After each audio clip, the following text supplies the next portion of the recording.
अस्सलाम वालेकुम नाजरीन, उम्मीद है आपको हमारी वीडियोस पसंद आती होंगी। बर वक्त वीडियोस देखने के लिए सब्सक्रिप्शन के बटन को प्रेस करें और बेल आइकन को दबाना मत भूलें। आइए चलते हैं अपने बक्के हिस्से की तरफ।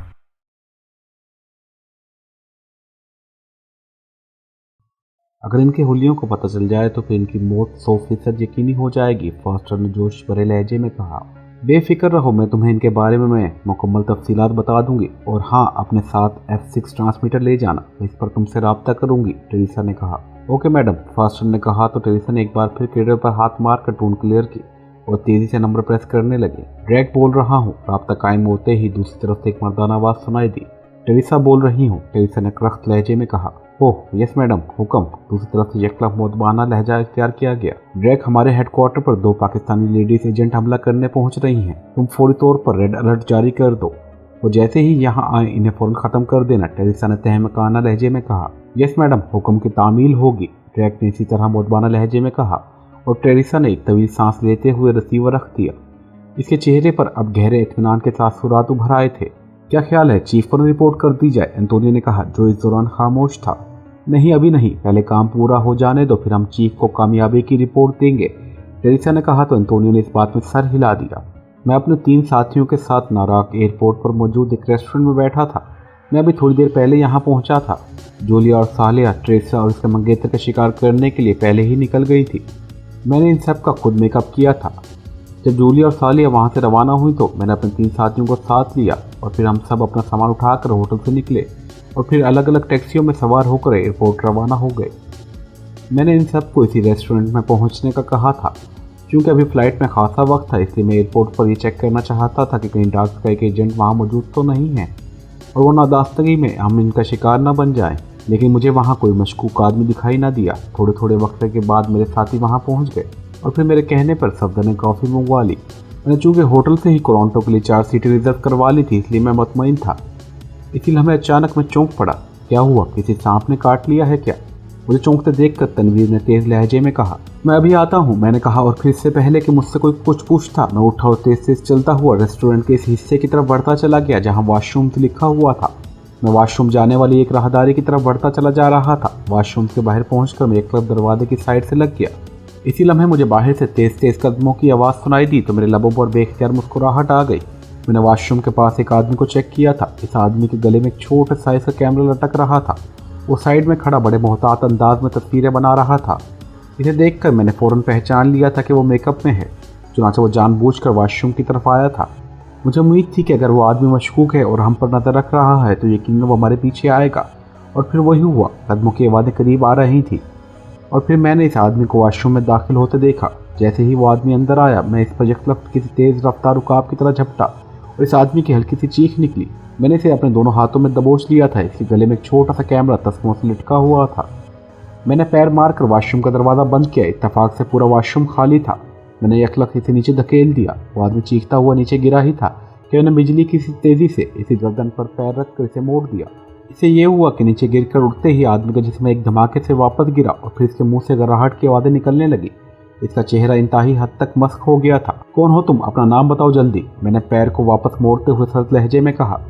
पाल्मर, पाल्मर, मेरा नाम पाल्मर है, इस आदमी के मुंह से खड़खड़ाती हुई आवाज़ निकली। यहाँ क्यों आए हो और किस पर नज़र रख रहे हो, मैंने सर्द लहजे में कहा। तुम पर और तुम्हारे साथियों पर, पाल्मर ने कहा तो मैं चौंक पड़ा। क्या मतलब, तुम्हें हमारे बारे में क्या मालूम है?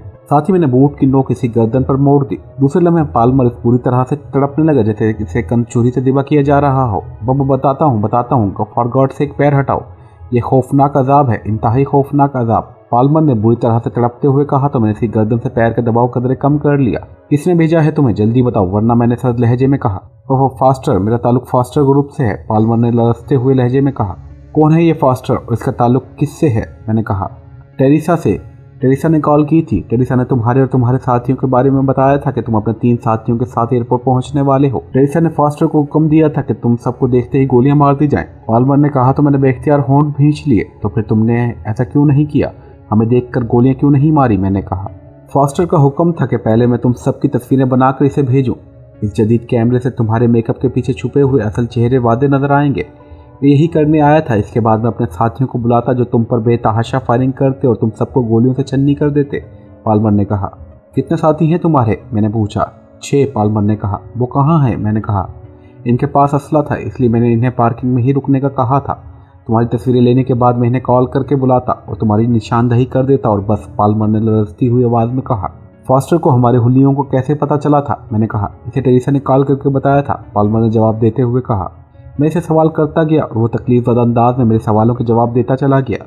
इसी बातें सुनकर मेरे जहन में धमाके होना शुरू हो गए थे।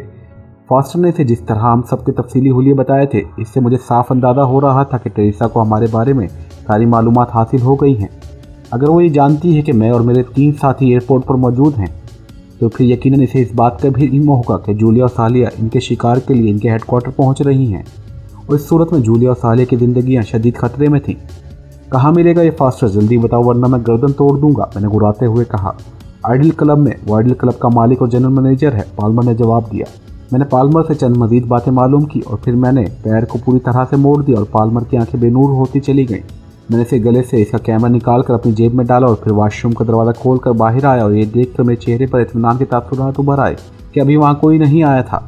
मैं तेज़ तेज़ चलता हुआ हॉल में आया। फिर मैंने अपने साथियों के करीब से गुजरते हुए इन्हें आई कोड में मखसूस इशारा किया और फिर मैं काउंटर पर पहुँच गया। मैंने बिल की पेमेंट की और फिर मैं रेस्टोरेंट से बाहर निकल आया और टहलने वाले अंदाज में दाएं तरफ मौजूद एक पार्क की तरफ बढ़ता चला गया। थोड़ी देर बाद मेरे साथी भी बाहर आ गए। क्या हुआ? सफदर ने मेरे करीब आकर कहा। मैंने पाल्मर से मिलने वाली मालूमात इसे बता दी।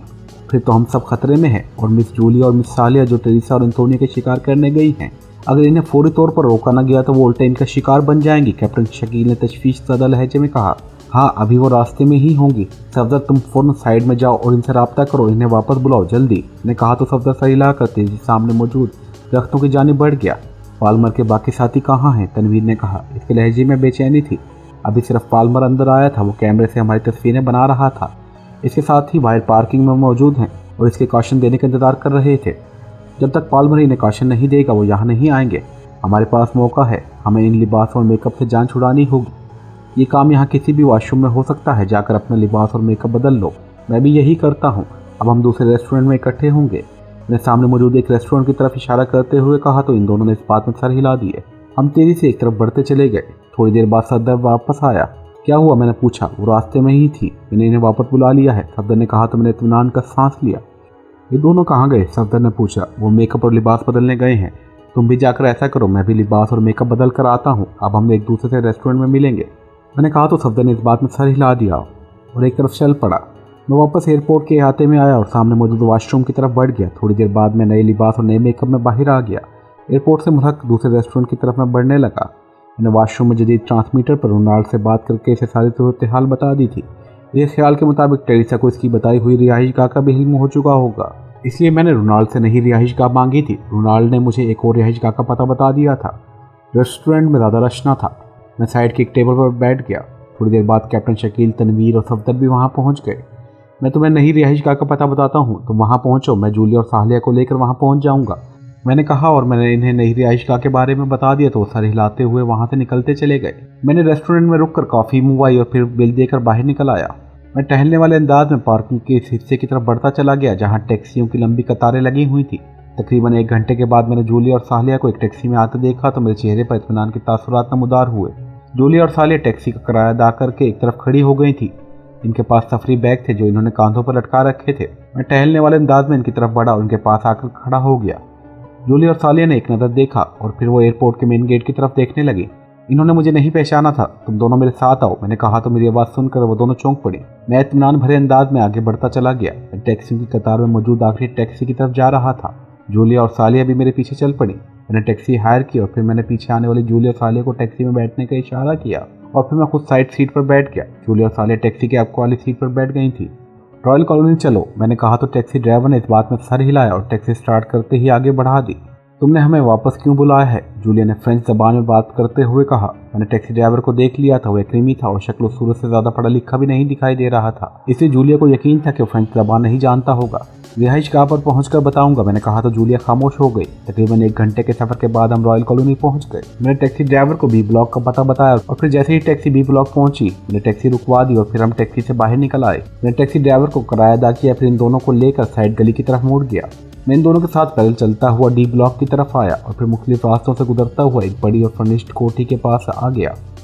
मैंने कॉल बेल का बटन प्रेस किया तो थोड़ी ही देर में एक नौजवान बाहर आ गया। हम तीनों ने इसे पहचान लिया था, वो सफदर था। हम कोठी में दाखिल हुए। अंदर कैप्टन शकील और तनवीर भी मौजूद थे। एक कमरे में आकर मैंने जूलिया और सालिया को सारी तफसील से आगाह कर दिया। आखिर इन्हें हमारी प्लानिंग का कैसे इल्म हो सकता है, जूलिया ने हैरत भरे लहजे में कहा। हमसे यकीनन कोई न कोई गलती हुई है, मैंने संजीदगी से कहा। कैसी गलती, जूलिया ने चौंक कर कहा। हम डायरेक्ट होटल में पहुंचे थे, कमरों में जाकर हमने चेकिंग नहीं की थी। शायद टेरिसा और उसके साथियों की तमाम होटल्स पर नजर थी और इन्होंने होटलों के कमरों में खसूसी इंतजाम कर रखे थे। पाल्मर से जो बातें मुझे मालूम हुई हैं, इससे पता चलता है कि फॉस्टर हमारे बारे में बहुत कुछ जानता है और इसे हमारे हुलियों के बारे में सारी तफसीलात टेरिसा ने ही बताई थी। ये तो हमारी खुशकिस्मती थी कि मैंने अचानक जदीद कैमरे से तस्वीरें बनाते हुए इसे देख लिया था, वरना हमारे लिए यकीनन मुश्किल हो जाती। हम इत्मीनान से बैठे रहते और वो अंदर आते ही हम पर फायरिंग कर देते और हमारे साथ न जाने वहाँ कितने बेगुनाह लोग भी मारे जाते। अब हमें इस फास्टर को घेरना होगा, मैंने कहा। हमारा टारगेट तो टेरिसा और एंटोनियो है, फास्टर तो इनका महातैत होगा। इसके पास जाने की क्या जरूरत है? क्या इसे डीएस हेडक्वार्टर का इल्म होगा? तनवीर ने कहा। पाल्मर की लाश जल्द ही इन्हें दस्तयाब हो जाएगी और जब जूलिया और सालिया टेरिसा के हेडक्वार्टर नहीं पहुंचेंगी तो इन्हें यकीन हो जाएगा कि जिस तरह इन्हें हमारी प्लानिंग का इल्म हुआ था, इसी तरह हमें भी इनकी प्लानिंग का पता चल चुका है। वो फौरी तौर पर हेडक्वार्टर छोड़ देंगे, जबकि फास्टर का मुस्तकिल ठिकाना आइडियल क्लब है। इसे डीएस हेडक्वार्टर का इल्म ना भी हो तब भी वो कम अज़ कम हमें टेरिसा के नए हेडक्वार्टर के बारे में ज़रूर बता सकेगा, मैंने कहा। इसने हमें निशाना बनाने की कोशिश की है, अगर इसने कुछ बता दिया तो ठीक है, वरना इसकी मौत तो बहरहाल आ चुकी है, तनवीर ने गुराते हुए कहा। लीडर, मैं एक बात कहूँ, कैप्टन शकील ने कहा। कहो, मैंने कहा। मेरे ख्याल में हमें फास्टर का ख्याल छोड़कर फौरी तौर पर किसी दूसरी फ्लाइट से टोरंटो रवाना होना चाहिए। टेरिसा और एंटोनियो को जब पता चलेगा तो यकीनन हमारे पीछे आएंगे। हम इन्हें वहाँ भी घेर सकते हैं। अगर हम फास्टर के चक्कर में पड़ गए तो मज़ीद उलझ जाएंगे, कैप्टन शकील ने कहा। हाँ, तुम्हारी बात दुरुस्त है, ये ज़्यादा बेहतर होगा, मैंने कहा। तुम यहीं रुको, मैं अकेला ही टेरिसा के हेडक्वार्टर जाता हूँ। अगर वो और एंटोनियो वहाँ हुए तो मैं इनसे सारी मालूमात हासिल कर लूँगा और इन्हें वहीं हलाक कर दूंगा। वो खतरनाक दुश्मन है और ख़तरनाक दुश्मनों को जिंदा छोड़ना भी खतरनाक होता है, तनवीर ने कहा। अभी रुको, मैंने कहा। मैंने सामने मेज़ पर पड़े हुए फ़ोन का रिसीवर उठाया और नंबर प्रेस करने लगा। Inquiry please. राब्ता कायम होते ही की नस्वानी आवाज़ सुनाई दी। आइडियल क्लब का नंबर दें, मैंने कहा और दूसरी तरफ से मुझे नंबर बता दिया गया। मैंने क्रीडल प्रेस किया और फिर टोन आने पर मैंने वही नंबर प्रेस करने शुरू कर दिए जो मुझे इंक्वायरी ऑपरेटर से मिले थे। Ideal club. राब्ता मिलते ही दूसरी तरफ से करख्त और भारी आवाज़ सुनाई दी। फास्टर से बात कराओ, एंटोनियो बोल रहा हूँ, मैंने आवाज़ बदलते हुए कहा। ओ बॉस आप, लेकिन आपकी आवाज़ दूसरी तरफ से हैरत भरे लहजे में कहा गया। मेरा गला ख़राब है, नॉनसेंस, जल्दी बात कराओ, मैंने इंतहाई सर्द लहजे में कहा। यस बॉस, लेकिन बॉस फास्टर तो ऑफिस में मौजूद नहीं है, वो बाहर गया हुआ है, दूसरी तरफ से बौखलाए हुए लहजे में कहा गया। इसकी जगह कौन है, मैंने पूछा। इसकी जगह जैगर काम करता है बॉस, दूसरी तरफ से जवाब दिया गया। ओके, कराओ बात, मैंने कहा। हेलो, जैगर बोल रहा हूँ। चंद लम्हों बाद दूसरी तरफ से एक और भारी आवाज़ सुनाई दी। एंटोनियो बोल रहा हूँ, फास्टर से बात कराओ। मैंने इस बार कदर खड़खड़ाती हुई आवाज़ में कहा जैसे फ़ोन लाइन में कोई ख़राबी वाक़या हो गई हो और आवाज़ क्लियर न सुनाई दे रही हो। वो बात फास्टर तो मौजूद नहीं है, कोई पैगाम हो तो दे दें, तो बात को बता दूंगा, दूसरी तरफ से कहा गया। मेरा ये तरीका काम आया था। दूसरी तरफ से मौजूद फास्टर के असिस्टेंट जैगर ने मेरी आवाज़ नहीं पहचानी थी। फास्टर कब तक वापस आएगा? ऐसा कोई पर्सनल नंबर है तो बता दो, मेरा सेल फ़ोन गुम हो गया है। सारे नंबर इसी में थे, मुझे इससे ज़रूरी बात करनी है, मैंने कहा। और ठीक है, ऐसा सेल फ़ोन नंबर ले लें, जैगर ने कहा और साथ ही इसने मुझे फास्टर का सेल फ़ोन नंबर नोट कराना शुरू कर दिया। मैं क्रेडल पर हाथ मार कर टोन क्लियर किया और जैगर के बताए हुए नंबर प्रेस करने लगा। लो, फास्टर बोल रहा हूँ। आपका मिलते ही दूसरी तरफ से एक सर्द और करख्त आवाज़ सुनाई दी। नराग के स्टार क्लब से आर्मर बोल रहा हूँ, मैंने आवाज़ बदल कर कहा। आर्मर? कौन आर्मर? तुम्हें मेरा नंबर किसने दिया है? दूसरी तरफ से फास्टर की हैरत भरी आवाज़ सुनाई दी। मुझे आपका नंबर आपके असिस्टेंट से मिला है जनाब। मुझे रेड टाइगर ने कहा था कि आइडियल क्लब के मालिक मिस्टर फास्टर तक पैगाम पहुंचा दूं कि आपका काम मुकम्मल हो चुका है, मैंने कहा। कौन रेड टाइगर? मैं ना किसी रेड टाइगर को जानता हूं, ना ही स्टार क्लब को, फास्टर ने गुस्साख लहजे में कहा, लेकिन इसके लहजे में बदस्तूर हैरत का अंसर नुमाया था। हैरत है? बहरहाल मैंने आपको जो पैगाम देना था दे दिया है। अब ये बात मैं रेड टाइगर को बता दूंगा। गुड बाय, मैंने कहा और इसके साथ ही मैंने क्रीडल दबाकर टोन क्लियर की और एक नंबर फिर प्रेस करने लगा। Inquiry please. राब्ता कायम होते ही दूसरी तरफ इंक्वायरी ऑपरेटर की आवाज़ सुनाई दी। चीफ पुलिस कमिश्नर ऑफिस से सार्जेंट समोथी बोल रहा हूँ, मैंने इंतहाई करख्त आवाज़ में कहा। ओह यस सर, हुक्म सर, दूसरी तरफ से बुखलाए हुए लहजे में कहा गया। एक नंबर नोट करें और मुझे बताएं कि ये नंबर इस वक्त कहाँ पर एक्टिव है, मैंने इसी अंदाज में कहा। यस सर, नंबर बताएं सर, दूसरी तरफ से कहा गया तो मैंने फास्टर का टेलीफोन नंबर इसे बता दिया। होल्ड करें, दूसरी तरफ से कहा गया। ओके, मैंने कहा। हेलो सर, क्या आप लाइन पर मौजूद हैं? चंद लम्हों बाद दूसरी तरफ से ऑपरेटर की आवाज़ सुनाई दी। यस, मैंने कहा। ये number Marsh colony 3rd block कोठी नंबर 110 में एक्टिव है सर, ऑपरेटर ने कहा। क्या आपने अच्छी तरह से चेक किया है? मैंने सर्द लहजे में कहा। यस सर, मैंने मुतअद्दिद बार चेक किया है, ऑपरेटर ने कहा। ओके, अब ये कहने की ज़रूरत तो नहीं है, इट इज़ स्टेट सीक्रेट, मैंने इंतहाई सर्द लहजे में कहा। नो सर, मैं समझती हूँ सर, ऑपरेटर ने कहा। मैंने रिसीवर क्रेडल पर रख दिया। अब उठो, हमें क्लब के बजाय मार्शल कॉलोनी जाना है जहाँ फॉस्टर मौजूद है, मैंने कहा। और हम सब उठ खड़े हुए और फिर हम सब 2 टैक्सी में सवार होकर मार्शल कॉलोनी पहुँच गए। 3rd ब्लॉक कोठी नंबर 110 तक पहुँचने में हमें काफ़ी वक्त का सामना करना पड़ा। ये काफ़ी बड़ी और फर्निश्ड कोठी थी जिसका बड़ा सा गेट ब्राउन रंग का था। मैंने आगे बढ़कर साइड दीवार पर लगे हुए कॉल बेल का बटन प्रेस कर दिया। कॉल बेल के नीचे फॉस्टर हेडली का नाम लिखा हुआ था। कौन है? अंदर से एक भारी आवाज़ सुनाई दी। इस आवाज़ को सुनकर मेरे लबों पर मुस्कुराहट आ गई। मैंने आवाज़ पहचान ली थी। ये फॉस्टर ही की आवाज़ थी जिससे मैंने सेल फोन पर बात की थी। मैंने इसकी बात पर कोई जवाब न दिया बल्कि अपने साथियों को इशारा किया। फिर वो सब मेरे साथ चलते हुए कोठी के अगले हिस्से में पहुंच गए। अगली दीवार एक खासी बुलंद थी। एक साइड पर एक दरवाज़ा भी मौजूद था जो बंद था। इसे शायद इमरजेंसी डोर के तौर पर बनाया गया था। सफदर, दीवार फांद कर अंदर जाओ और ये दरवाज़ा खोल दो, मैंने कहा। सफदर ने इस बात में सर हिलाया और तेज़ी से पीछे हटता चला गया। दूसरे लम्हे वो मुड़ा और फिर वो बर्फ रफ्तारी से दौड़ता हुआ आया और दीवार के करीब पहुंचते ही इसने लंबी छलांग लगाई। दूसरे लम्हे इसके हाथ दीवार के किनारों पर थे। इसने अपना जिस्म संभाला और कलाबादी खाने वाले अंदाज में दीवार पर आ गया। दूसरी तरफ देखा और फिर मखसूस अंदाज में दूसरी तरफ छलांग लगा दी। चंद लम्हों बाद दरवाज़ा खुल गया तो मैं अपने साथियों समेत अंदर दाखिल हो गया। अंदर जाते ही मैंने दरवाज़ा बंद किया और उसे कुंडी लगा दी। सब झाड़ियों की ओट में पहुंच जाओ, हो सकता है सफदर के कूदने की आवाज़ अंदर तक गई हो और कोई इस आवाज़ की वजह से चेकिंग के लिए यहाँ आ जाए, मैंने कहा और खुद भी मैं एक झाड़ी की ओट में चला गया। जब वहाँ कोई ना आया तो मैं इत्मीनान का सांस लेकर झाड़ियों से बाहर निकल आया। मुझे झाड़ियों से निकलते देखकर मेरे साथी भी झाड़ियों की ओर से बाहर निकल आए। मैंने इशारे से इन्हें अपने पीछे आने का इशारा किया और फिर हम सब मोहतात अंदाज में चलते हुए साइड गली से होकर आगे की तरफ पहुँच गए। यहाँ भी कोई मुहाफिज मौजूद न था। सामने बरामदे के दरमियान अंदरूनी राहदारी थी और सामने एक कमरे का दरवाज़ा खुला हुआ दिखाई दे रहा था। मैं और मेरे साथी बेआवाज़ कदमों से चलते हुए बरामदे में पहुंचे। फिर हम कमरे के दरवाजे की साइड पर आ गए। अंदर से एक मर्द और एक औरत की बातें करने की आवाज़ें सुनाई दे रही थी।